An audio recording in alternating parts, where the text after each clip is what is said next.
ضرور عذاب میں حاضر کیے جائیں گے سوائے اللہ کے مخلص بندوں کے۔ ہم نے الیاس کا ذکر خیر پچھلوں میں بھی باقی رکھا کہ الیاس پر سلام ہو، ہم نیکی کرنے والوں کو اسی طرح بدلہ دیتے ہیں، بے شک وہ ہمارے ایماندار بندوں میں سے تھا۔ قرآن مجید میں ان کا نام الیاس بتایا ہے، انجیل یوحنا میں ان کو ایلیا نبی کہا گیا ہے۔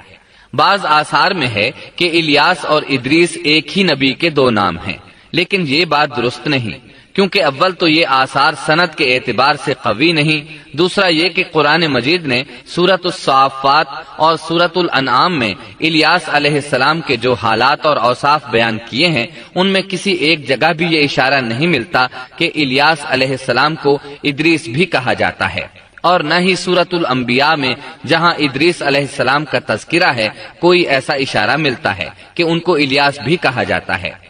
مورخین نے ادریس اور الیاس علیہ السلام کے جو نسب نامے بیان کیے ہیں ان سے پتہ چلتا ہے کہ ان دونوں نبیوں کے درمیان صدیوں کا فاصلہ ہے، لہٰذا اگر یہ ایک ہی نبی کے دو نام ہوتے تو قرآن مجید ضرور اس کی طرف اشارہ کرتا اور مورخین بھی اس کی کوئی وجہ بیان کرتے۔ مفسرین اور مورخین کا اتفاق ہے کہ الیاس علیہ السلام شام کے باشندوں کی ہدایت کے لیے بھیجے گئے تھے اور مشہور شہر بعلبک ان کی رسالت و تبلیغ کا مرکز تھا۔ الیاس علیہ السلام کی قوم مشہور بت بعل کی پرستار تھی اور توحید سے بیزار اور شرک و کفر میں مبتلا تھی۔ اللہ کے برگزیدہ رسول الیاس علیہ السلام نے ان کو سمجھایا اور راہ ہدایت انہیں دکھائی اور بت پرستی کے خلاف انہیں واضح و نصیحت کی اور خالص توحید کی جانب انہیں بلایا۔ کتب تفاسیر میں ہے کہ بعل نامی بت سونے کا تھا اور اس کا قد 20 گز تھا اور اس کے 4 منہ تھے اور اس کی خدمت پر 400 خادم مقرر تھے۔ الیاس علیہ السلام کے زمانے میں یمن اور شام کا محبوب دیوتا یہی بت تھا، اور بعض مورخین کا خیال ہے کہ حجاز کا مشہور بت ہبل بھی یہی بعل تھا۔